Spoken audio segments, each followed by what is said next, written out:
Cerita ini kita mulai di sebuah kota kuno di dataran Tiongkok. Badai petir lagi ngamuk-ngamuknya, pas banget sama suasana mencekam di markas sekte ular hitam. Seorang pria misterius terlihat berjalan santai menuju gerbang depan. Tapi jangan salah, di sana para anggota sekte udah menunggu. Senjata sudah diangkat, pedang terhunus, dan tubuh mereka tegang di bawah guyuran hujan. Wajah mereka penuh urat kebencian, niat membunuhnya pekat banget. Begitu si pria misterius ini muncul, tanpa banyak omong, gerombolan itu langsung gaspol menerjang maju, melancarkan serangan habis-habisan. Pria itu berhenti dengan tenang, tangannya bergerak pelan ke arah pedangnya, dan dalam sekejap mata, sering pedang terhunus. Gelombang penyerang pertama langsung tewas seketika. Tubuh mereka berjatuhan kayak sampah yang dibuang.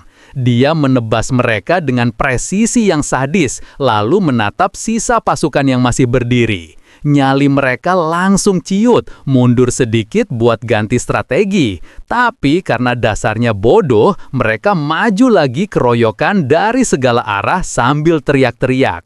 Pria itu cuma menghentakkan kakinya ke tanah dengan kekuatan monster. Bruk, lantai batu di bawahnya langsung retak. Memanfaatkan momentum itu, dia melesat maju dan mengobrak-abrik gerombolan itu. Gerakannya cepat banget sampai cuma kelihatan kayak bayangan kabur. Detik berikutnya, dia sudah ada di depan muka sisa penyerang, mencengkram pedangnya erat-erat. Dengan satu ayunan kuat, crash! Kepala musuh putus instan. Darah muncrat kemana-mana, bercampur air hujan. Ada satu curut yang coba cari celah. Dia melompat mau menyerang dari belakang pakai tombak. Dia yakin banget serangannya bakal kena. Tapi belum sempat tombak itu menyentuh targetnya, teriakan nyaring terdengar. Sebuah kilatan cahaya muncul dan kepala si penyerang itu sudah menggelinding terpisah rapi dari badannya. Di detik-detik terakhir hidupnya, dia membatin bingung. Hah? Kok pedang itu bisa kena aku sih? Pria misterius itu bahkan gak bereaksi sama sekali. Hujan mulai reda dan keheningan menyelimuti tempat itu. Senjata patah dan mayat berserakan di mana-mana. Di tengah kehancuran itu, cuma si pria misterius yang masih berdiri tegak di antara puing-puing gerbang sekte ular hitam. Sementara itu, di dalam istana sekte, ada sosok lain yang sudah menunggu. Seorang kakek berjubah putih dengan tato ular di punggungnya. Pedang tergeletak santai di sisinya, dan ada senyum tipis di wajahnya. Seolah dia memang sudah menunggu momen ini. Ruangan di depannya kosong, tapi setelah suara petir menggelegar, wus! Pria misterius itu tiba-tiba sudah muncul tepat di depan mukanya. Dua sosok ini saling tatap dalam diam. Si kakek yang pertama buka suara. Jadi benar, kamu orang yang dijuluki pendekar tanpa nama itu? Tapi si pria misterius nggak jawab apa-apa. Tangannya malah bergerak pelan ke belakang punggung, menggenggam pedang keduanya. Si kakek tertawa renyah. Seseorang yang dipanggil pahlawan kok kelihatannya tegang begitu? Tapi jawaban pria itu bikin kaget. Dengan dingin dia bilang, "Aku sama sekali bukan pahlawan." Jawaban itu bikin si kakek bingung. Dia nanya, kenapa pria itu repot-repot membantai anggota sekte ular hitam kalau bukan karena alasan keadilan? Saat itulah si pria misterius sepenuhnya memperlihatkan wajahnya. Hanya dari reaksi si kakek, jelas banget dia menyadari satu hal. Pria di depannya ini nggak digerakkan oleh heroisme. Sama sekali bukan. Si kakek langsung tertawa terbahak-bahak sambil menutupi wajahnya. Dia yakin kalau selama ini si pria misterius itu sudah menipu satu dunia dengan image pahlawannya. Tapi pria itu membantah, nggak ada penipuan kok, orang-orang cuma memilih melihatku seperti yang mereka inginkan. Penampilan dan gerakannya memang aneh, hampir konyol, tapi niat membunuhnya nggak main-main. Tanpa peringatan, si kakek mengulurkan tangan ke pedangnya. Aura biru meledak dari tubuhnya saat dia menyambut tantangan penyusup itu. Sambil menarik senjata berbentuk ular, dia bertekad kalau hari ini dia bakal bertarung mati-matian tanpa penyesalan. Nggak peduli apa gelar atau legendanya, kata si kakek, tujuannya sama. Salah satu dari kita ada di sini untuk membunuh yang lain. Ekspresi si kakek mirip ular berbisa, dingin dan mematikan. Di seberangnya, pria itu, mari kita sebut Dong Bangsu, mempererat genggaman pedangnya. Aura merah mulai berdenyut dari tubuhnya. Aura biru si kakek dan aura merah Bangso bertabrakan bahkan sebelum pedang mereka beradu. Untuk sesaat, waktu terasa berhenti. Tetesan air hujan menggantung di udara. Begitu hujan turun lagi, duar! Bangso melesat maju dengan kecepatan penuh. Si kakek meladeni dengan tatapan tajam. Di bawah hujan deras, mereka bentrok tanpa ampun. Baja beradu dengan baja. Pertarungan itu menggema sampai keluar tembok sekte ular hitam.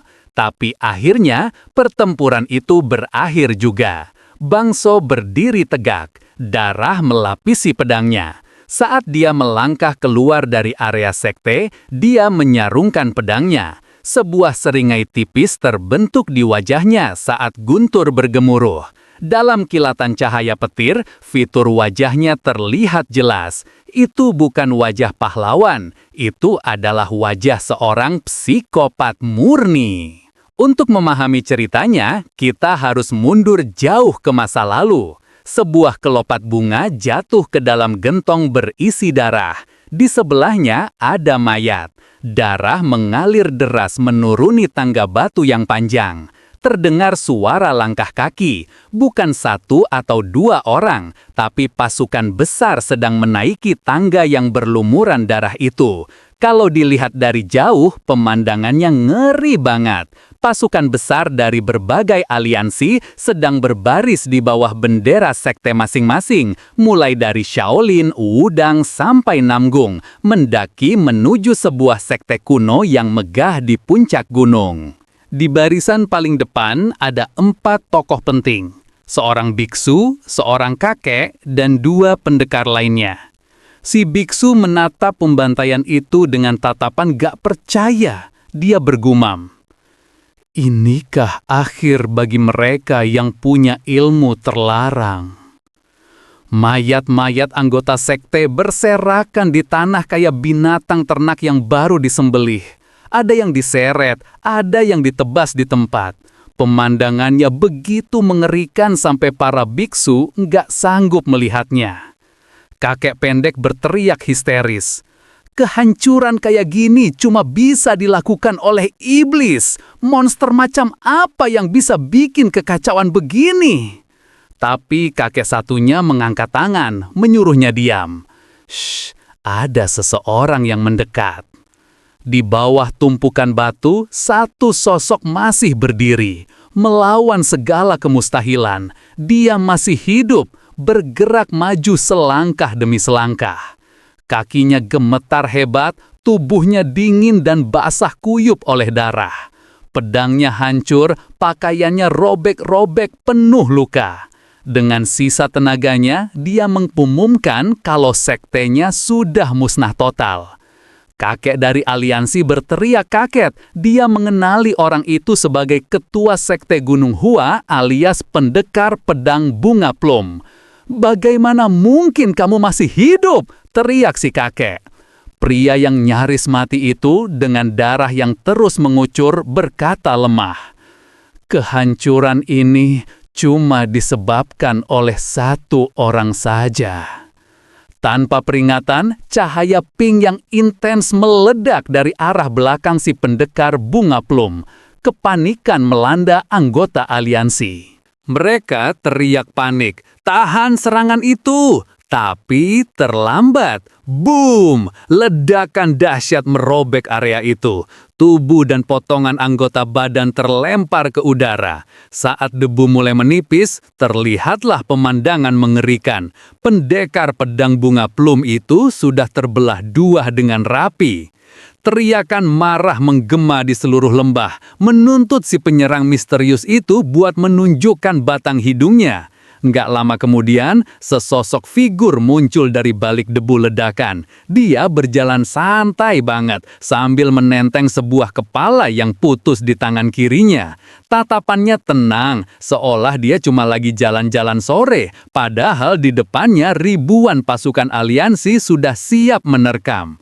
Dan saat asap menipis, semua orang terbelalak. Ternyata pelaku pembantaian massal ini cuma seorang anak laki-laki yang masih sangat muda. Bocah itu kelihatan sedikit kaget melihat banyaknya pasukan yang datang. Benderanya lengkap banget, mulai dari Shaolin, Wudang, sampai Namgung. Seorang tetua yang sudah nggak bisa menahan emosi langsung membentak keras. "Siapa kamu? Kenapa bocah ingusan sepertimu melakukan pembantaian keji begini?" Si bocah cuma garuk-garuk kepala dengan polos, lalu menjawab enteng, "Ya, aku datang ke sini karena dengar gosip kalau sekte Gunung Hua itu yang terkuat."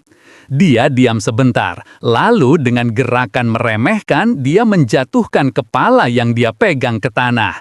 Kepala itu menggelinding tepat di depan kaki kerumunan. Jelas banget, itu adalah kepala tetua Gunung Hua. Darah masih mengalir di tubuh si bocah saat dia dengan santai menyimpulkan, tapi setelah dicoba, ternyata rumor itu nggak bisa dipercaya. Si biksu buru-buru memeriksa kepala itu. Wajahnya pucat pasi saat sadar kalau itu benar-benar kepala tetua Gunung Hua. Ketakutan mulai menyebar di antara kerumunan kayak virus. Si bocah muda itu lalu mengangkat pedangnya, mengarahkannya lurus ke ribuan pendekar aliansi itu sambil tersenyum miring. "Tapi karena kalian sudah kumpul ramai-ramai begini, harusnya kekuatan gabungan kalian jauh lebih hebat dari Gunung Hua, kan?" Kata-kata si bocah itu sukses menyulut sumbu amarah mereka. Wajah para pendekar itu berkerut penuh kebencian, persis seperti naga yang lagi ngamuk karena dibangunin paksa. Satu persatu senjata diangkat, lambang sekte dan kuda-kuda tempur mereka mulai terlihat. Mereka bersumpah untuk mencincang si bocah saat itu juga, demi menenangkan arwah leluhur Gunung Hua. 4 tetua sekte langsung maju serentak. Mereka melepaskan kekuatan penuh dan serangan tenaga dalam yang dahsyat ke arah si pendekar tanpa nama. Tapi si bocah, dia cuma diam di tempat, matanya sedikit membesar. Saat dia mengamati serangan-serangan maut yang mengarah padanya, dalam hati dia justru mikir, "Wah, kalau keroyokan begini seru juga nih." Matanya terkunci pada 4 pendekar yang makin mendekat, dan tiba-tiba pemandangan berubah total. Gambar menjadi glitch dan pecah. Seorang pria dengan kacamata VR aneh di satu matanya muncul di layar. Senyum tipis melintas di wajahnya saat dia mengangkat tangan dan melepas perangkat itu. Dia menghela napas panjang sambil memijat lehernya yang pegal. Lawan segitu banyak orang sekaligus ternyata masih terlalu berat ya buat satu orang, gumamnya. Begitu kacamata VR itu lepas, sebuah kaset game jatuh ke lantai. Di covernya terlihat jelas visual sadis dari apa yang baru saja dia mainkan. Ternyata, semua pembantaian tadi cuma ada di dalam game virtual reality. Tapi ini bukan game biasa. Game ini terkenal karena kesadisannya yang ekstrim, potongan tubuh, pemenggalan kepala, dan kekerasan tanpa sensor. Kontennya bahkan memicu kemarahan publik sampai banyak yang menuntut supaya game ini di-ban. Oke, langsung sikat aja. Pahlawan Psikopat Reinkarnasi ke Era Murim, karangan Gongbong.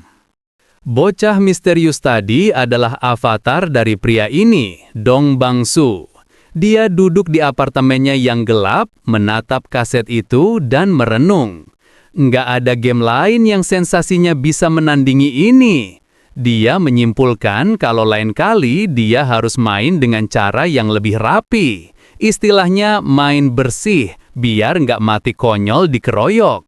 Saat dia menatap layar TV, sebuah berita sela alias breaking news muncul. Reporter dengan nada serius mengumumkan kalau CEO Noh dari Daryl Corporation dilaporkan hilang dan diduga menjadi korban. Tiba-tiba, telinga tajam Bang Su menangkap suara lemah dari ruangan lain, suara orang merintih.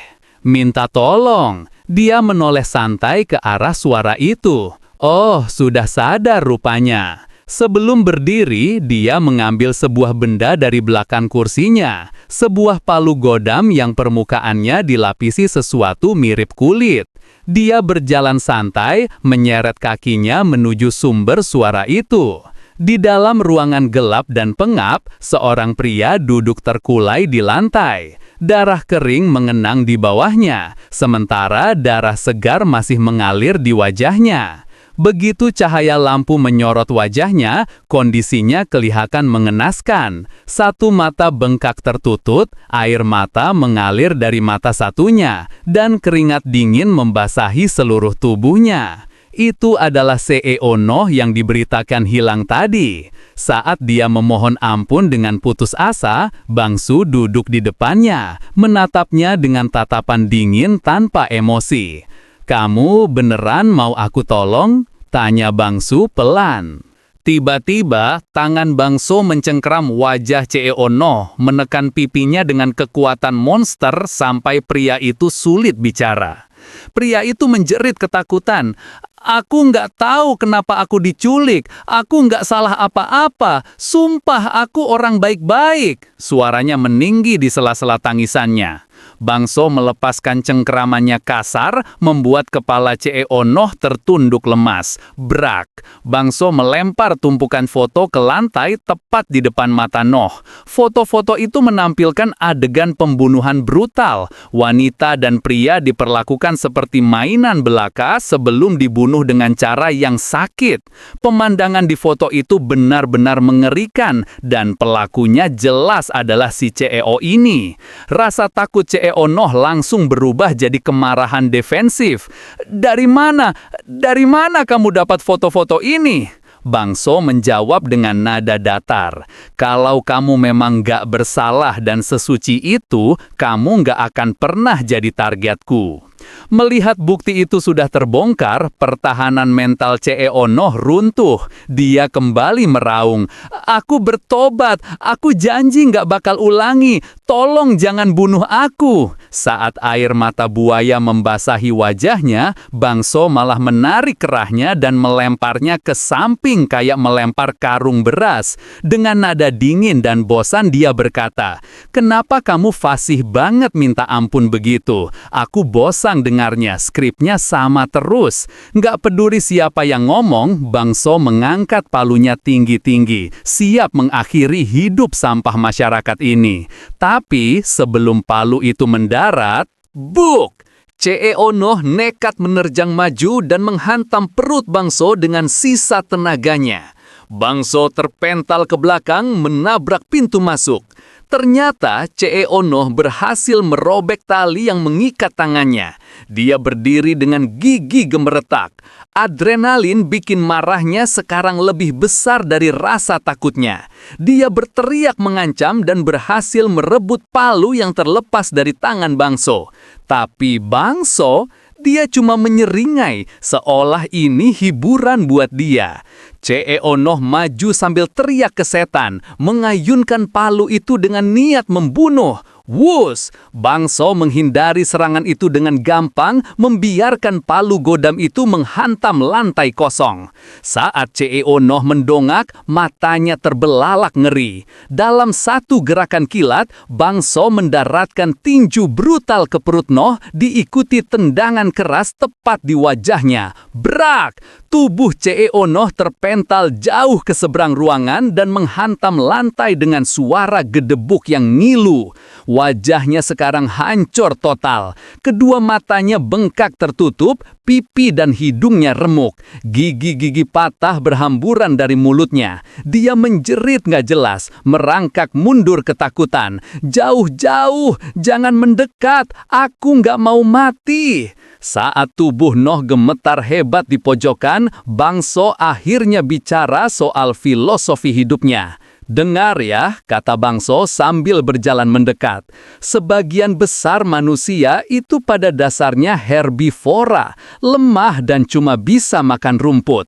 Tapi ada minoritas yang terlahir sebagai karnivora, kayak kamu. Bangso menatapnya tajam. Para karnivora ini menyerang, memburu dan memangsa yang lemah.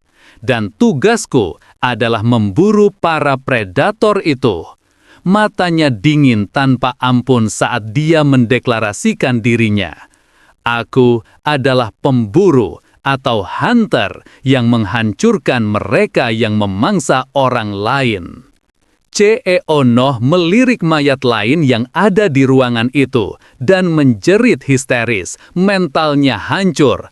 Jauh-jauh dariku, iblis! Tiba-tiba, brak! Pintu didobrak terbuka dengan kasar. Sekelompok pria bersenjata lengkap menyerbu masuk. Moncong senjata diarahkan ke Bangso. Jangan bergerak, angkat tangan! Bangso berhenti di tengah gerakan. Ruangan sempit itu langsung penuh sesak oleh polisi. Salah satu dari mereka, Kapten Guiho, berteriak mengumumkan penangkapan. Kamu ditahan atas tuduhan penculikan, penyekapan, dan pembunuhan berencana. Bukannya takut, Bangso malah ketawa geli. Oh, pantesan bau sampah. Jadi gini cara kalian menemukan tempat ini? Dor! Dor! Tembakan peringatan meletus, menghantam dinding di dekat kepala Bangso. Kami punya izin menembak dengan peluru tajam. Menyerahlah! Teriak polisi itu. Bangso menunduk sedikit, melihat serpihan tembok akibat peluru tadi. Pandangannya agak kabur karena efek pertarungan tadi. Tapi saat dia menatap para pria berseragam itu, dia merasakan keakraban yang aneh. Dia tersenyum sinis. Orang ini sudah membunuh 6 wanita, kata Bangso santai sambil menunjuk CEO Noh yang babak belur.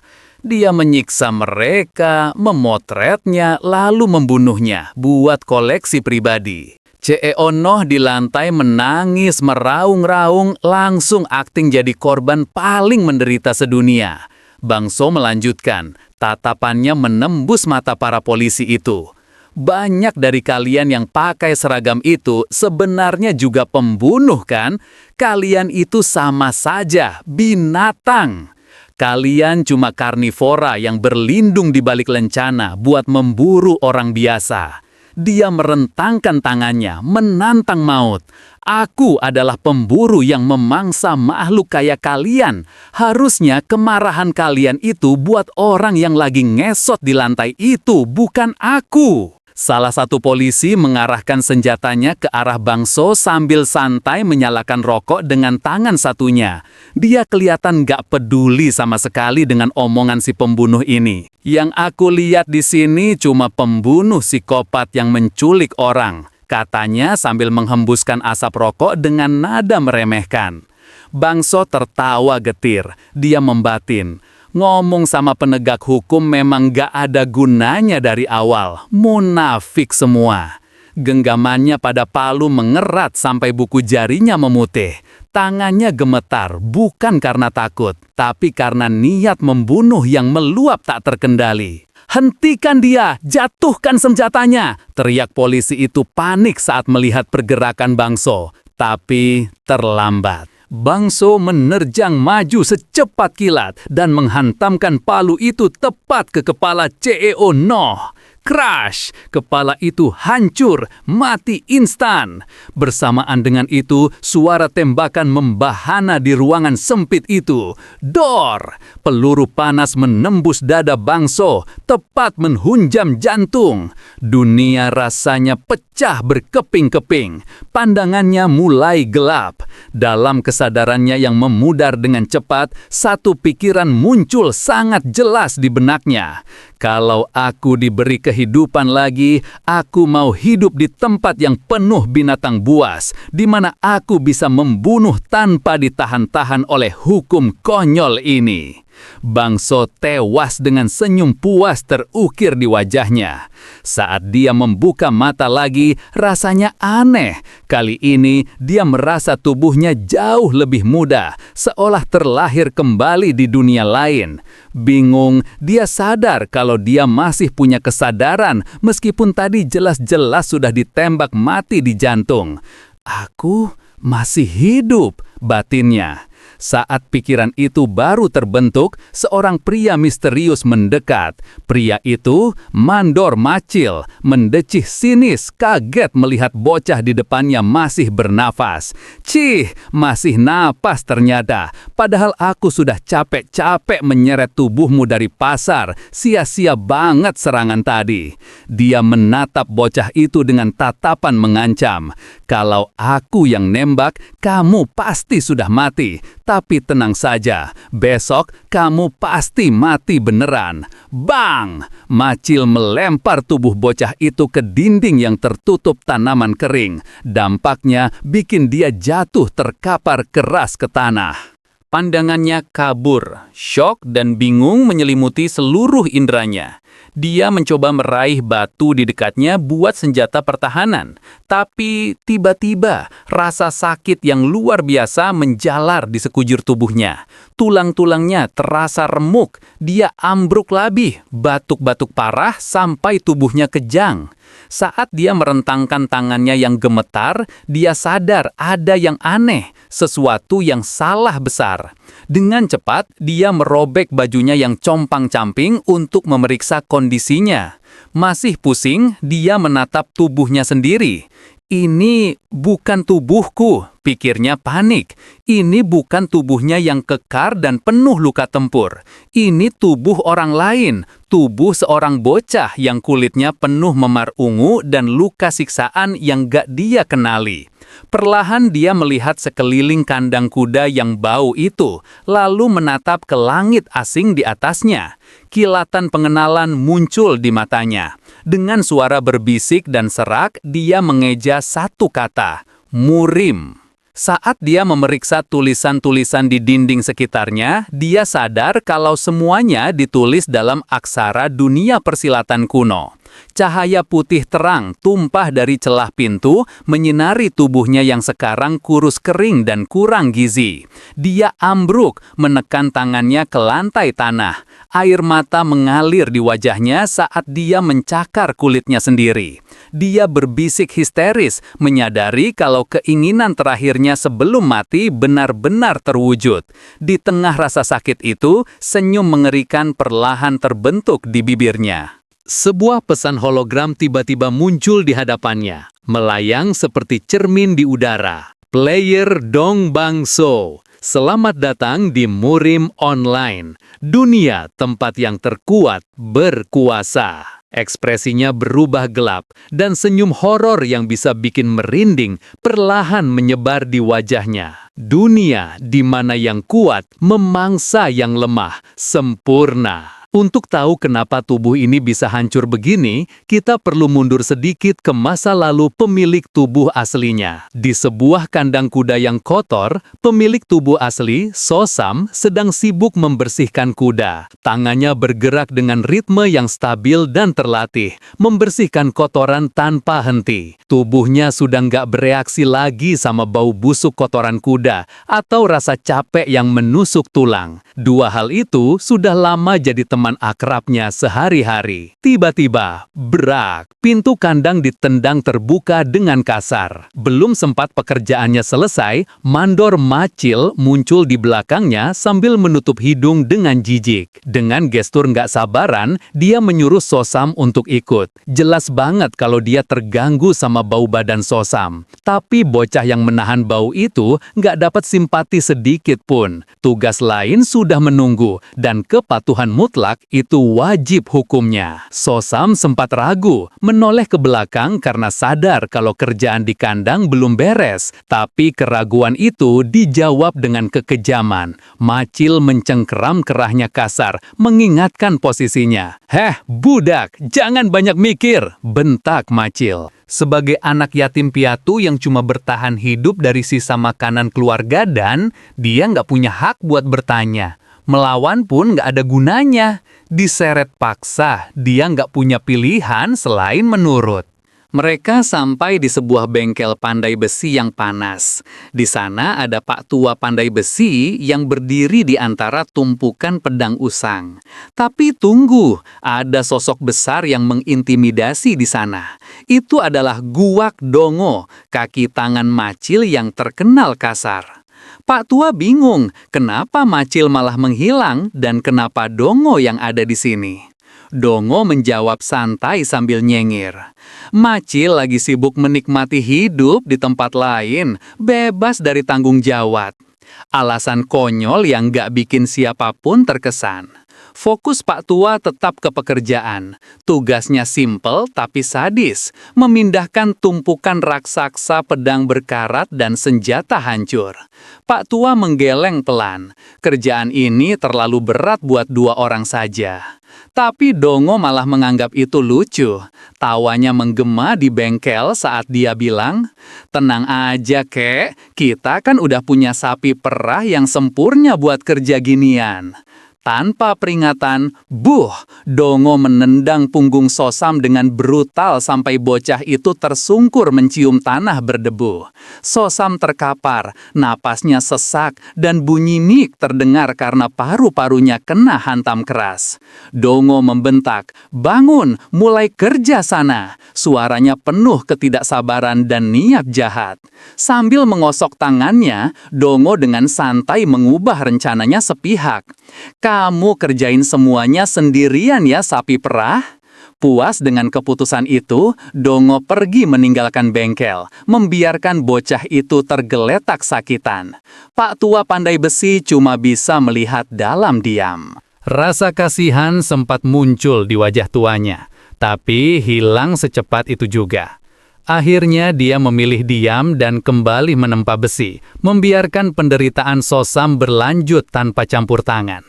Tanpa ada orang yang bisa diandalkan, Sosam memaksa dirinya berdiri dengan gemetar. Dia mulai mengangkat karung-karung senjata berat itu ke punggungnya. Beban itu jauh di atas kemampuan tubuh ringkihnya yang kurang makan. Dia jalan sempoyongan, jatuh, lalu bangun lagi, terus begitu berulang-ulang. Setiap kali jatuh, cuma tekad buat hidup yang memaksanya bangkit kembali. Tubuhnya gemetar hebat, napasnya pendek dan gak beraturan. Tapi dia menolak berhenti. Melihat betapa pucatnya wajah Sosam, Pak Tua akhirnya buka suara. "Nak, istirahatlah dulu, kondisimu sudah bahaya." Sosam menggeleng lemah, ngotot berkata dengan suara parau, Aku masih kuat." Tapi tubuhnya berkata lain. Pandangannya mulai kabur di setiap langkah. Suara-suara di sekitarnya mulai terdengar jauh dan menyimpang. Dari kejauhan yang mustahil, dia mendengar namanya dipanggil. Di dalam kesadarannya yang memudar, sebuah suara bertanya, "Apa cuma segini doang arti hidupmu yang menyedihkan ini?" Pertanyaan itu menggantung tanpa jawaban. Nggak kuat lagi menahan beban, Sosam akhirnya ambruk total. Kelelahan dan rasa sakit menelannya bulat-bulat ke dalam kegelapan. Saat matanya terbuka lagi di alam bawah sadar, dunia sudah berubah. Bayangan raksasa berdiri di depannya, memancarkan tekanan yang menghancurkan jiwa. Sosam bereaksi lemah. Tapi sebelum dia sadar apa yang terjadi, sebuah hantaman dahsyat menghajarnya. Rasa sakit meledak, dan potongan ingatan mulai muncul berantakan. Dia ingat kehilangan keluarganya karena badai topan. Dia ingat berdiri di depan gerbang keluarga dan mengemis kesempatan untuk hidup. Dia ingat setiap pukulan, tendangan, dan penghinaan yang dia terima di rumah itu setiap hari. Perlahan, sebuah kesadaran yang menghancurkan hati muncul. Seluruh keberadaannya terasa seperti kesalahan. Sejak dia lahir ke dunia ini, sepertinya ada yang salah. Jauh di dalam kesadarannya, kehadiran misterius Sosam memohon dengan putus asa. "Tolong, selamatkan aku." Realitas kembali menyentak keras. Sosam terbaring di lantai kandang kuda yang dingin. Tubuhnya hancur melampaui batas. Tapi matanya sekarang bersinar dengan cahaya merah yang mengerikan. Sebuah senyum miring perlahan terbentuk di wajahnya. Saat dia bangkit berdiri, auranya berubah total. Dia bukan lagi orang yang sama. Gerakannya stabil, tenang, dan penuh tujuan. Tanpa ragu, dia berjalan kembali ke dalam kandang. Melihat bayangannya di ember air, dia mengingat nama tubuh yang sekarang dia pakai. Sosam. Dia batuk darah lagi. Tubuh ini kurus, rusak, dan diambang kematian, batinnya menganalisa. Kandang kuda yang sempit dan kotor ini mengkonfirmasi semuanya. Ini tempat yang sama sebelumnya. Saat itulah kebenaran terungkap. Sosam yang asli, jiwa yang lemah itu, sudah tewas akibat siksaan kerja paksa tadi. Yang sekarang menempati tubuh ini adalah monster yang berbeda. Saat dia mencoba memahami situasi, sesuatu yang aneh muncul di depannya. Sebuah layar biru raksasa menyala terang di udara, menyambutnya ke dunia baru ini. Tampilannya jelas banget. Itu adalah jendela status alias sistem dari Murim Online. Kehadiran sistem itu mengkonfirmasi dugaan yang sudah dia curigai sejak awal. Di tempat lain di desa, Mandor Macil berjalan membawa mangkuk makanan sambil ngomel-ngomel sepanjang jalan. Dia kesal setengah mati karena selalu dia yang harus membereskan kekacauan orang lain. "Sialan, kenapa harus aku yang ngurusin sampah ini?" geruntuhnya. Kekesalannya memuncak saat ingat kalau Sosam sempat berpapasan dengan Guak Dongo, orang yang temperamennya terkenal sadis. Gara-gara insiden itu, majikan mereka marah besar dan Macil yang kena getahnya. Pikiran gelap sempat muncul di benak Macil. "Apa aku bunuh saja bocah ini sekalian, biar masalahnya kelar," pikirnya. Tapi niat itu dia batalkan karena risikonya terlalu besar buat posisinya sekarang. Sebagai gantinya, dia melampiaskan amarahnya dengan menendang pintu kandang kuda sampai terbuka lebar. Brak, prang. Dia melempar mangkuk makanan itu ke lantai tanah yang kotor, tepat di dekat kaki Sosam. "Makan tuh," bentaknya, lalu pergi begitu saja.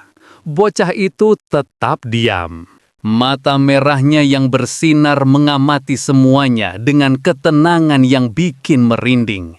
Dia mulai menganalisis situasinya. 2 minggu sudah berlalu sejak dia bangun di dunia ini.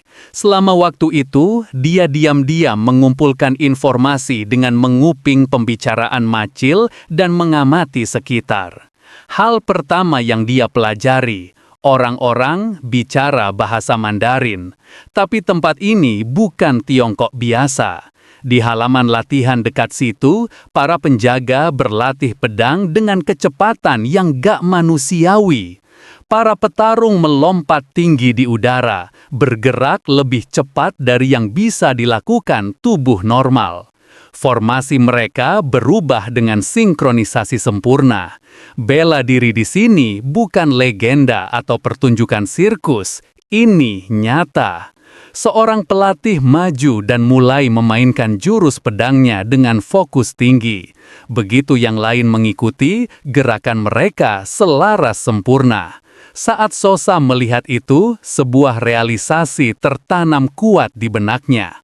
Bela diri di dunia ini hidup batinnya. Tempat ini bukan tiruan, bukan sekedar cerita fiksi. Apa yang ada di depan mataku adalah versi nyata dari Murim Online. Penemuan kedua adalah sistem. Jendela status Murim Online berfungsi sempurna, tapi sepertinya cuma dia yang bisa melihatnya. Meskipun ada sistem, dia paham kalau dunia ini bukan virtual. Orang-orang di sini bukan program buatan.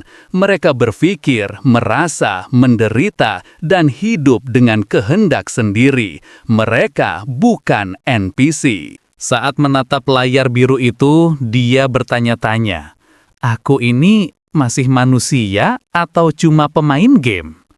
Tapi sedetik kemudian dia sadar, jawabannya nggak penting lagi. Dunia ini nyata, dan itu sudah cukup. Tiba-tiba, Guak Dongu muncul di pintu kandang. Wajahnya penuh ejekan dan sisa kemarahan. Dia mendekat, masih dendam karena dihukum menggantikan Sosam waktu itu. Tapi kali ini ada yang beda. Sosam bangkit berdiri tanpa rasa takut sedikit pun. Dengan tenang, dia memungut mangkuk yang tumpah itu dan mulai memakan sisa makanan langsung dari tanah yang kotor, tanpa keraguan sedikit pun. Tindakan Sosam yang berani makan dari tanah itu justru menyulut amarah Guak Dongu karena merasa diremehkan. "Dasar sampah menjijikkan!" teriak Dongu sambil menerjang maju menyerang membabi buta. Tapi Sosam bereaksi instan.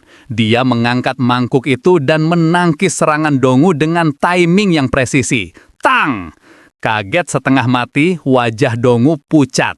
"Hah? Dia menangkisnya?" Belum sempat dia sadar, Sosam melakukan serangan balik. Sebuah tinju tajam dan terkontrol mendarat telak di wajahnya. Buh! Cahaya merah di mata Sosam makin menyala saat dia mencengkeram leher Dongu dan membantingnya ke tanah dengan kekuatan penghancur. Brak! Di detik itu, teror menyelimuti Dongu. Dia sadar kalau bocah lemah yang selama ini dia siksa sudah nggak ada. Yang berdiri di depannya sekarang adalah sesuatu yang sama sekali berbeda. Sosam nggak memberi ampun. Tinjunya turun lagi dan lagi. Setiap hantaman lebih berat dari sebelumnya. Darah muncrat ke lantai kandang. Perlawanan Dongu memudar, tapi pukulan itu terus berlanjut sampai Dongu benar-benar nggak bergerak lagi. Hancur. Barulah Sosam berhenti. Dia berdiri di tengah kekacauan itu. Aura merah beriak di sekeliling tubuhnya. Dia memejamkan mata, menarik nafas pelan, merenungi apa yang baru saja dia lakukan. Mau aku manusia atau player, itu nggak penting lagi. Dunia ini cuma punya satu aturan mutlak. Hanya yang kuat yang bertahan hidup. Kekuatan menentukan segalanya.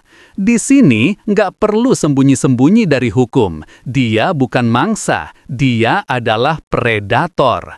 Di luar desa ini terbentang hutan rimba yang dikenal sebagai Jianghu atau dunia persilatan. Tanah di mana binatang buas yang lebih mengerikan berkeliaran bebas.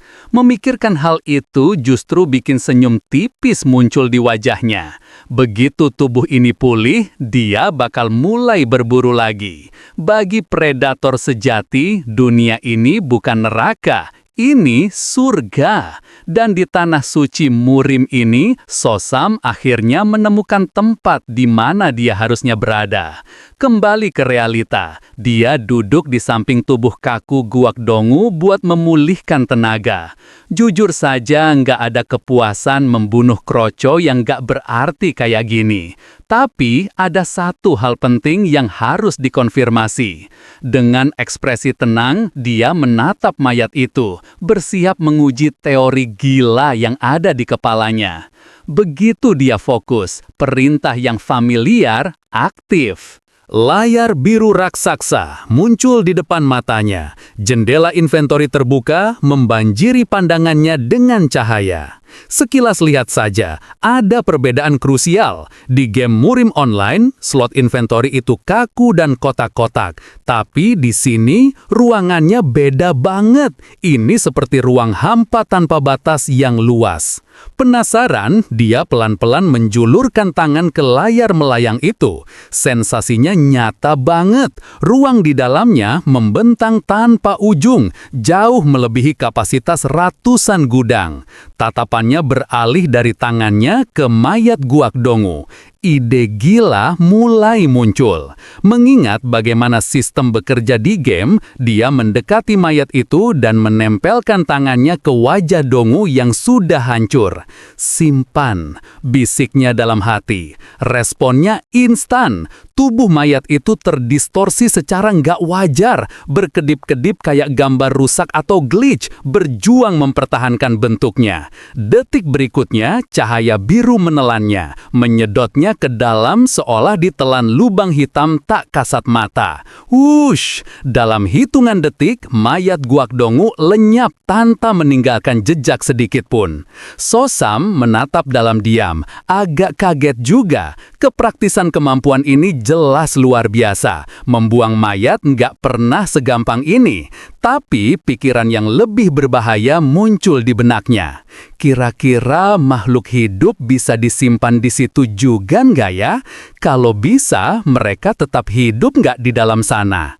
Ekspresinya berubah jadi penuh perenungan. Tes lebih lanjut jelas diperlukan nanti. Adegan berpindah ke keesokan harinya. Di halaman yang ramai, beberapa pria berdiri ngobrol santai sementara Sosam menyapu tanah di dekat situ. Gerakannya kelihatan lambat dan patuh, tapi kewaspadaannya tajam banget. Dua penjaga di dekatnya lagi asyik gibah sambil ketawa ketiwi. Sosam terus kerja, telinganya fokus menguping pembicaraan mereka tanpa menarik perhatian. Tiba-tiba, salah satu dari mereka menoleh ke arahnya dengan kesal. Tanpa peringatan, plak, sebuah tamparan keras mendarat di wajah Sosam. Kepalanya tersentak ke samping, tapi dia nggak melawan. Darah menetes di kulitnya saat dia menundukkan pandangan. Penjaga itu makin marah, tersinggung karena bocah itu diam saja.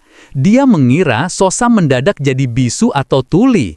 "Hei, kau dengar tidak?" bentaknya. Sosam merespons dengan pura-pura bingung. Ekspresinya kosong, mulutnya sedikit terbuka, kelihatan linglung total. Yakin kalau bocah itu memang tolol, pria itu mencengkram bajunya kasar dan memaki-makinya lagi. "Dasar idiot!" Akhirnya dia menunjuk ke seekor kuda dan memerintahkan, "Bawa kuda itu jalan-jalan, jangan diam saja." Sosam membungkuk kaku, gagap sedikit biar aktingnya meyakinkan. Baik, Tuan." Kesal karena dia nggak bisa ngonong benar, penjaga itu mengusirnya pergi. "Pergi sana." Sosam menuntun kuda melewati desa, menyusuri jalanan padat dan pasar yang ramai. Pedagang berteriak menawarkan barang, orang-orang tawar-menawar dengan keras. Mata Sosam merekam semuanya. Jalan tikus, wajah orang, rutinitas penjaga, rute kabur. Setiap detail terukir di otaknya dengan presisi dingin. Lalu, sebuah gerakan menarik perhatiannya. Dari gang dekat situ, sekelompok anak kecil mengawasinya dalam diam. Mata mereka penuh rasa ingin tahu yang jahat, khas bocah nakal yang kurang ajar. Tiba-tiba, salah satu anak melempar batu sekuat tenaga. Tuk! Batu itu telak kena kepala Sosam. Rasa sakit menyengat, darah segar kembali mengalir di wajahnya. Anak-anak itu langsung tertawa terbahak-bahak, mengejek dan memaki-maki dia tanpa ampun. "Rasakan itu si idiot!" seru mereka. Untuk sesaat, sesuatu yang mengerikan lolos dari retakan topengnya. Sosam menoleh pelan. Udara di sekitarnya mendadak berubah berat. Selama sepersekian detik, auranya menggelap total. Mata merahnya menyala dengan amarah yang gak ditahan-tahan, menatap tajam tepat ke arah anak-anak itu. Anak-anak itu langsung membeku di tempat. Tawa mereka mati seketika. Keringat dingin mengucur deras. Mereka merasa seperti baru saja ditatap oleh iblis yang siap memangsa mereka hidup-hidup. Salah satu bocah pengganggu itu mengucek matanya, nggak yakin apa yang barusan dia lihat itu nyata atau cuma halusinasi. Tatapan mengerikan itu hilang begitu saja. Sosam langsung balik ke ekspresi kosongnya, seolah nggak terjadi apa-apa. Nggak ada reaksi, nggak ada marah, nggak ada bingung. Dia cuma berbalik badan dan lanjut menuntun kudanya dengan tenang. Karena merasa dikacangi, anak-anak itu jadi berani lagi. "Wuh, dasar patung!" teriak mereka lanjut mengejek sambil melempar kerikil sebelum akhirnya kabur sambil tertawa-tawa. Sosam mengabaikan semuanya. Kepalanya tetap tertunduk, langkahnya stabil. Kata-kata hinaan itu cuma angin lalu yang gak menyentuh hatinya sama sekali. Di tempat lain, Mandor Macil lagi sibuk ngomel-ngomel sendiri sambil membersihkan senjata. Dia memaki Guak Dongu habis-habisan karena menghilang dan meninggalkan kerjaan. "Dasar sialan si Dongu, awas aja kalau ketemu," gerutunya. Dengan kesal, dia jalan menuju kamar Dongu, setengah bertanya-tanya apa si berandalan itu benar-benar sudah mati atau cuma kabur. Pas dia membuka pintu, kagetnya bukan main. Sosam melangkah keluar dengan tenang dari kamar itu, dan saat Macil mengintip ke dalam, rahangnya hampir jatuh. Setiap senjata di kamar itu sudah dibersihkan dengan teliti dan disusun rapi. Pemandangan itu bikin Macil merinding. Pikiran buruk melintas di benaknya. Apa bocah ini yang menyelesaikan kerjaan Dongu dan kerjaanku juga? Sosam nggak ngomong apa-apa, cuma menatap mandor itu dengan ekspresi datar yang susah ditebak. Macil akhirnya berasumsi kalau pengalaman nyaris mati kemarin akhirnya mengubah bocah itu. Mungkin rasa takut berhasil mendidiknya di saat kekerasan gagal. Yah, baguslah kalau sudah sadar diri, pikirnya. Saat pikiran itu muncul, Sosam menyodorkan sebuah kantong kecil ke arahnya. Macil membukanya dengan kasar dan matanya langsung melotot. Kantong itu berat berisi koin, bayaran hasil kerja keras mereka. Tindakan itu bikin dia bengong sebentar, lalu tawa lepas keluar dari mulutnya. "Hahaha, bagus, bagus." Yakin kalau bocah itu akhirnya paham cara dunia bekerja alias harus menyetor upeti, dia menyambar uang itu dengan kasar dan pergi dengan hati riang. Dari kejauhan, Sosam mengawasi punggung Macil dalam diam. Tatapannya dingin. Ironisnya, Macil nggak sadar kalau dia baru saja mengambil uangnya sendiri, uang jatah yang sebelumnya dipegang oleh Dongu. Berjalan membelah kota, Macil mengagumi berat kantong koin di tangannya. Moodnya makin bagus, dia memutuskan buat bersenang-senang malam ini, bolos dari rutinitas biasanya. Toh hari ini ternyata rejeki nomplok. Dia sampai di sebuah bangunan besar yang ramai, kedai Phoenix, dan melempar kantong koin itu ke udara dengan puas. Seorang pria di pintu masuk menyapanya dengan hangat, langsung mengenalinya. Itu adalah resepsionis kedai yang ternyata adik kandung Macil sendiri. "Woi adikku," sapa Macil sambil menyeringai mesum. "Siapkan yang paling mantap malam ini." Meski sempat kaget sebentar melihat kakaknya datang, adiknya menerima permintaan itu. Koin berpindah tangan dan Macil diarahkan ke kamar VIP di ujung lantai 2. Ditinggal sendirian di dalam kamar, Macil menunggu dengan gak sabar sambil menggoyangkan kakinya. Beberapa saat kemudian, seorang wanita masuk. Namanya Cha Seon, primadona di tempat itu. Kecantikannya bikin Macil bengong, jauh di atas ekspektasinya. Kegugupan bercampur nafsu menguasainya saat wanita itu mendekat dan berlutut anggun siap melayaninya. Seringai Macil makin lebar. Tanpa dia sadari, sebuah mata merah mengawasi semuanya dari lubang kecil di dinding kayu. Setiap gerakan di dalam kamar itu dipantau dengan fokus yang tajam. Yang mengintip dari kegelapan itu adalah Sosam. Ekspresinya gelap, terkontrol, dan benar-benar tanpa ampun. Dia seperti predator yang sedang mengamati mangsanya sebelum menerkam. Adegan berpindah kembali ke meja depan, di mana si resepsionis dengan tenang mengarahkan tamu lain ke lantai 2. Saat dia melihat kakaknya menghilang di lorong, gelombang rasa jijik muncul di hatinya. Dia membatin, "Cih, tua bangka itu mengejar gadis yang seumuran anaknya sendiri, menjijikkan." Tapi ya perhatiannya segera beralih ke kantong koin di tangannya. Setelah jeda sebentar, dia meyakinkan dirinya sendiri kalau uang gak punya dosa. Dengan senyum puas, dia mengantongi uang itu tanpa ragu. Yang penting cuan, gumamnya. Beberapa saat kemudian, sebuah siluet gelap muncul di ambang pintu. Bingung, si resepsionis menyipitkan mata. Pengenalan muncul di wajahnya, tapi sebelum dia bisa memproses sepenuhnya, seorang pendekar muda melangkah masuk tanpa undangan. Itu Sosam. Rasa kesal terlihat jelas di wajah si resepsionis saat dia berdiri menghadang si penyusup. Dia tersinggung banget ada kacung yang mengganggu momen kerjanya. "Heh, ngapain kamu kesini?" bentaknya dengan wajah keras, memperingatkan kalau bocah itu sudah melampaui batas. Sebagai jawaban, Sosam perlahan mengeluarkan kantong koin, kantong yang persis sama dengan yang diberikan Macil sebelumnya, kemungkinan hasil jarahan lain dari kamar Dongo. Dengan akting canggung yang sengaja dibuat-buat, Sosam pura-pura gagap sambil menunjuk ke arah gadis tertentu. Aku mau itu."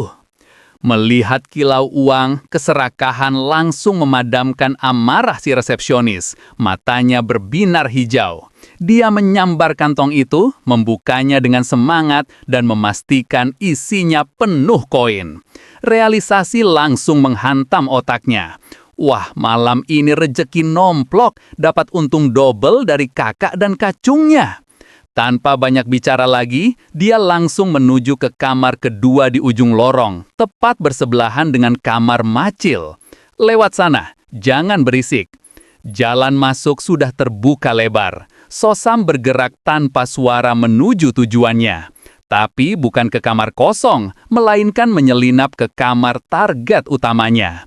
Di dalam kamar, Macil sedang lengah total, sama sekali nggak sadar ada sosok yang menyelinap masuk di belakangnya seperti bayangan mematikan. Naluri bertarungnya yang tumpul bereaksi terlambat. Tanpa ragu sedikit pun, Sosam menyerang. Sat! Dia melilitkan kain ke leher Macil dan menariknya dengan presisi yang brutal. Kepanikan meledak saat nafas Macil terputus. Tubuhnya meronta-ronta sia-sia, sementara tenaganya terkuras habis dengan cepat. Ketakutan mengisi mata Macil saat dia sadar. Gak ada jalan keluar. Sosam gak menahan diri. Bug! Sebuah tinju buas menghantam wajah Macil, diikuti serangan lutut yang menghancurkan tulang rusuk, membuat tubuh mandor itu terpental ke seberang ruangan. Cahaya merah di mata Sosam menyala garang. Dia maju, menghujani pria tak berdaya itu dengan pukulan tanpa ampun. Keputusasaan adalah emosi terakhir yang terpantul di mata Macil. Beberapa saat kemudian, tubuhnya lemas total. Pergulatan berakhir. Sosam memegang wajah Macil sebentar, mengecek nadinya untuk memastikan kalau nyawanya sudah benar-benar melayang. Setelah yakin, wajah Macil dipenuhi kepuasan yang tenang. Dia menoleh ke samping. Tatapannya tertuju pada wanita yang terbaring pingsan di dekat situ, Chaseon. Dia tidur nyenyak, sama sekali nggak sadar dengan pembantaian sadis yang baru saja terjadi di sebelahnya. Sosam bangkit perlahan dan berjalan mendekati wanita itu. Ekspresinya dingin, kosong, tanpa emosi, persis seperti pembunuh bayaran veteran. Menatap wanita itu, dia mengambil kesimpulan tanpa ragu. Dia cuma herbivora, orang lemah yang gak punya tekad maupun kekuatan buat melindungi diri sendiri. Dengan penilaian itu, dia kehilangan minat. Membiarkannya tetap hidup, dia berbalik pergi. Dia berjalan ke arah pintu kayu, lalu berhenti. Kembali ke beberapa saat yang lalu, saat Sosam masih memantau dari celah kecil di ruangannya. Dia menempelkan tangannya ke tembok kayu, bersiap untuk langkah bersih-bersih. Masuk, perintahnya dalam hati. Wush! Tiba-tiba, salah satu tembok kayu itu lenyap, masuk ke dalam inventorinya tanpa meninggalkan jejak sedikit pun. Membuatnya bisa masuk ke ruangan Macil. Kembali ke momen sekarang, rasa puas menyelimuti hatinya. Latihan sebelumnya saat membereskan guak dongu ternyata membuahkan hasil. Kemampuan ini bakal sangat berharga buat perburuan di masa depan. Tiba-tiba, sebuah realisasi muncul. Sosam fokus sedikit, dan benar saja. Layar status biru yang familiar muncul di hadapannya. Experience bar meningkat. Konfirmasinya tak terbantahkan. Membunuh orang di dunia ini memberikan experience points. Dengan akumulasi yang cukup, naik level alias level up adalah hal yang pasti. Mata merah Sosam bersinar, mencerminkan janji kekuatan tanpa batas. Kekuatan di dunia ini nggak punya atap, pikirnya antusias. Dengan kekuatan lebih, berburu bakal jadi lebih mudah, lebih cepat, dan lebih efisien. Pertumbuhan ini nggak terbatas bagi siapapun yang berani mengambil nyawa. Balas dendamnya pada dua kroco ini sudah tuntas, tapi jalan ke depan sekarang sudah jelas banget. Ketenangan yang mengerikan menggantikan kekerasan yang tadi membakar dirinya. Bagi Sosam, Muriel benar-benar surga. Puas dengan pemikiran ini, dia melihat tubuh Macil di bawahnya yang mulai dingin. Sesaat itu juga, sebuah pemikiran lama mulai terlintas di kepalanya. Dia memperagakan pose kamera menggunakan jari-jarinya. Menyayangkan karena dia tidak bisa melakukan ritual foto yang selalu dilakukannya saat di dunia modern. Di tempat lain, si resepsionis adik Macil mondar-mandir nggak sabar di lorong. Beberapa saat kemudian, In Yang, seorang wanita hiburan biasa, berlari terburu-buru ke arahnya. Jelas banget dia telat. Kebingungan sempat muncul di wajahnya saat ditanya kenapa dipanggil mendadak. Tapi dia langsung disuruh masuk kamar sambil minta maaf dengan gugup. Maaf tuan, saya terlambat, katanya sambil buru-buru masuk. Begitu In Yang menghilang di balik pintu, perasaan gak enak mulai merayap di hati si resepsionis. Dia mengerutkan kening, terganggu oleh keheningan yang terlalu lama dari kamar kakaknya itu. Rasanya ada yang salah. Biasanya kakaknya itu berisik kalau lagi main. Setelah jeda sebentar, dia mendekati pintu dan mengetuk, mengharapkan jawaban. Tok, tok, tok. Nggak ada respon. Rasa kesal berubah jadi marah. Kak, kakak di dalam. Dia memanggil berulang-ulang, tapi cuma dijawab sepi.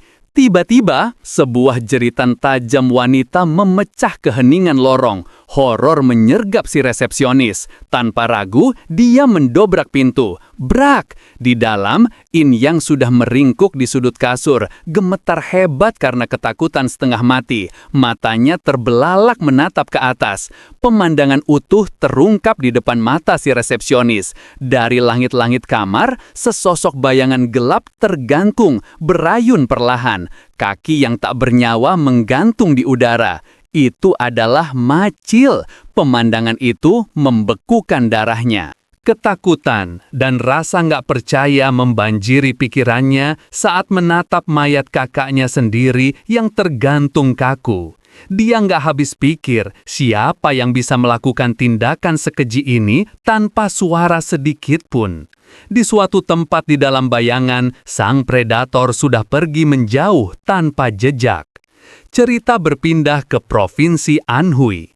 Di utara mengalir Sungai Huai, sementara Sungai Yangtze membelah bagian tengahnya, membentuk dataran yang luas dan subur. Sejak zaman kuno, tanah ini terkenal karena tanahnya yang kaya dan jaringan sungai serta danau yang padat. Perdagangan tumbuh subur di sini. Dan di mana harta berkumpul, masalah pasti mengekor. Bandit dan faksi aliran sesat mulai merajalela. Banyak yang bangkit untuk melawan mereka. Klan dan sekte yang berdedikasi menegakkan hukum murim didirikan di seluruh Anhui. Di antara mereka ada dua nama yang paling menonjol. Pertama, klan Namgung, salah satu dari 5 klan besar Dataran Tengah dan sekte terkuat di Anhui.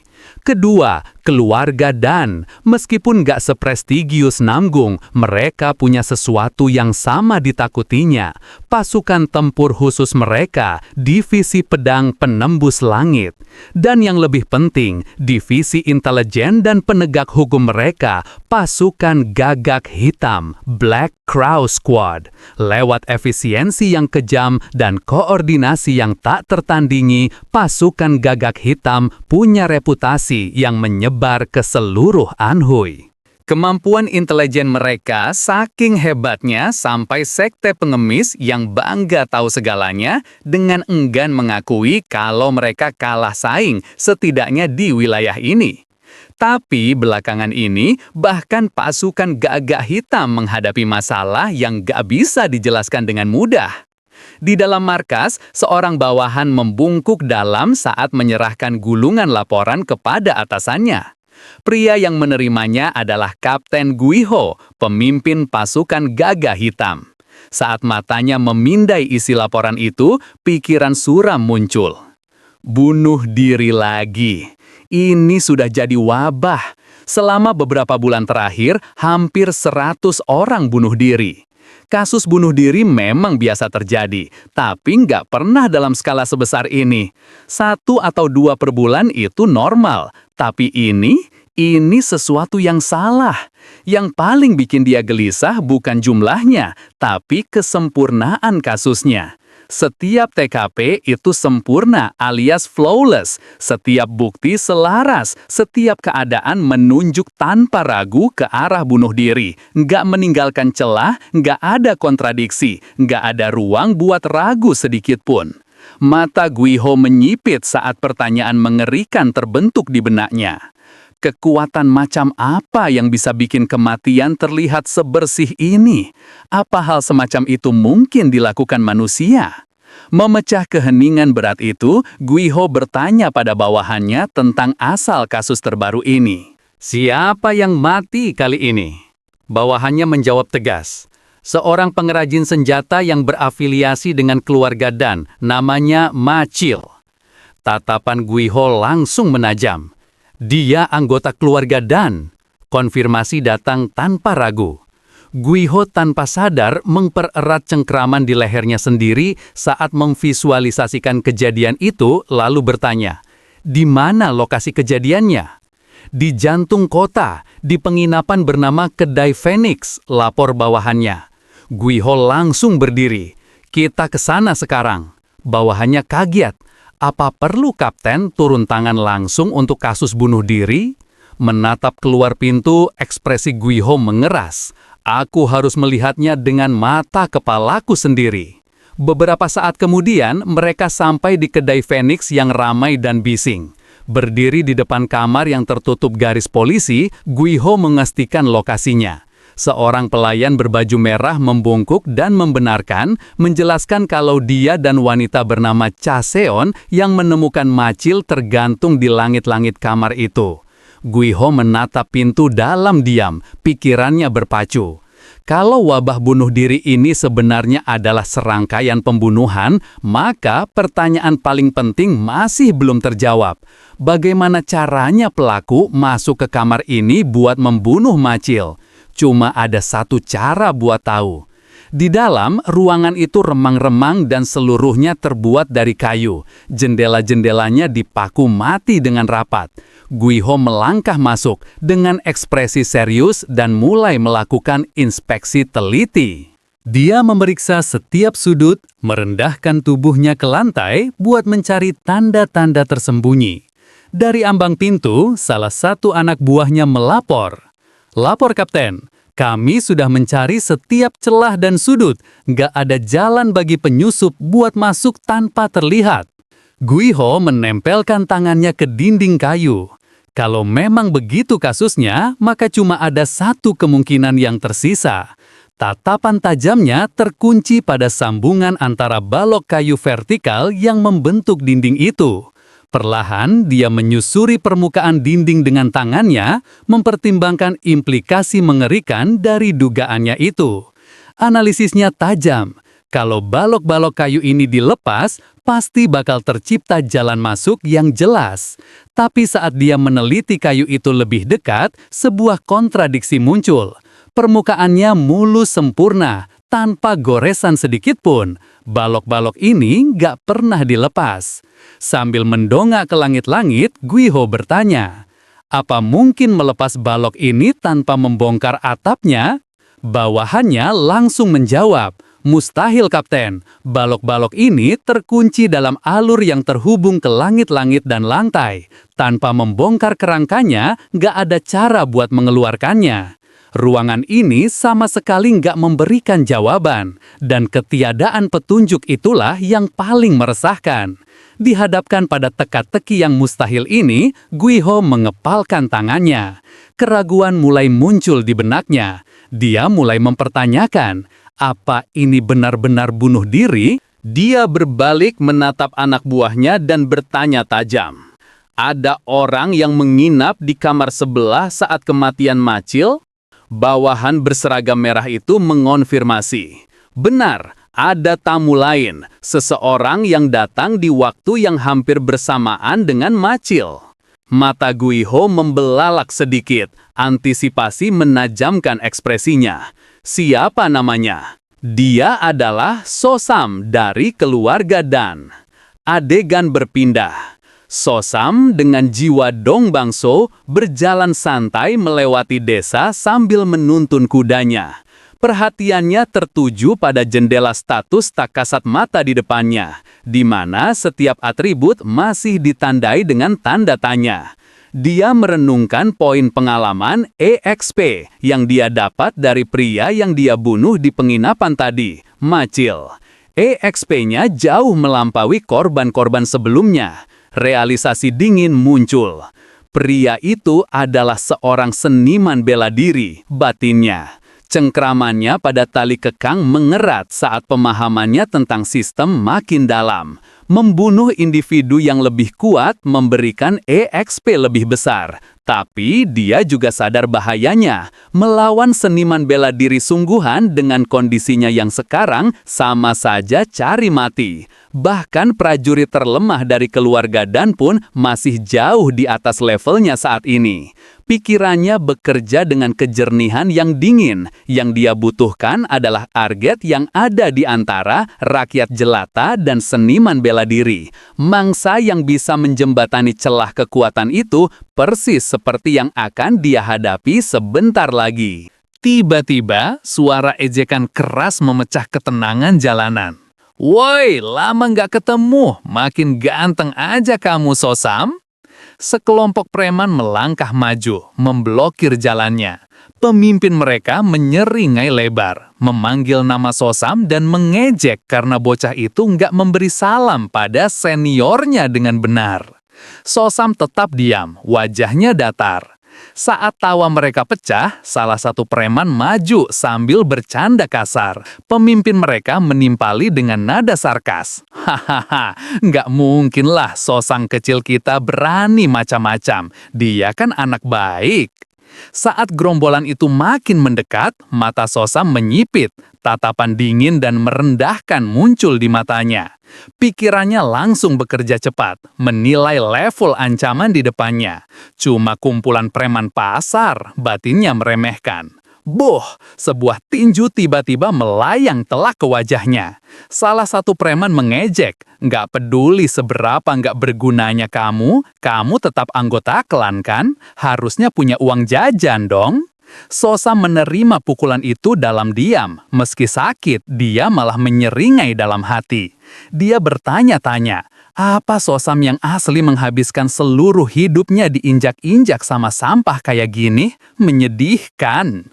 Boh, pukulan lain mendarat lagi, diikuti teriakan marah. "Heh, kamu mengacehkan kita ya?" Para preman mulai mengerumuninya. Kesal karena Sosam diam saja kayak patung, mereka memutuskan butuh tempat yang lebih privat buat bermain. "Kayaknya kita butuh ngobrol sedikit sama Sosam tersayang ini," kata pemimpin mereka sambil memberi kode. Mereka menyeret Sosam paksa ke gang gelap yang sepi. Kuda yang dia bawa meringkik cemas saat tali kekangnya lepas dari genggaman tangan Sosam. Bahkan saat tubuhnya diseret di tanah, mata Sosam menyala tajam. Dengan perhitungan tenang, dia mempertimbangkan opsi yang dia punya. "Apa aku bunuh saja mereka semua di sini, terus aku rekayasa jadi bunuh diri massal?" pikirnya. Otaknya mensimulasikan skenario itu. Kalau mayatnya disimpan di inventory dan dibuang di tempat lain, mungkin bisa bersih. Tapi bikin keributan di sini risikonya terlalu besar. Keputusan dibuat dengan cepat. Apalagi EXP dari membunuh kroco ginian pasti kecil banget, buang-buang tenaga. Jadi menahan pukulan sekarang dan membereskan mereka nanti. Brak! Pukulan berat menghantam perutnya lagi begitu mereka sampai di ujung gang. Seorang preman mengejek kalau Sosam kelihatan lebih gemuk dari sebelumnya, menuduhnya hidup enak sementara mereka susah. Siksaan itu berlanjut sampai tiba-tiba sebuah suara tenang memotong kegelapan. "Hentikan!" Seorang pria berambut panjang, Jang Ho, keluar dari bayang-bayang dengan senyum licik di wajahnya. Dia memarahi para preman itu. "Sudah kubilang bahwa dia dengan sopan, kan?" Pemimpin preman itu langsung membeku ketakutan. Nyalinya ciut seketika. Dengan gagap dia menunduk. "Maaf, Bos Jang Ho." Dari tanah, Sosam juga mengenali nama itu.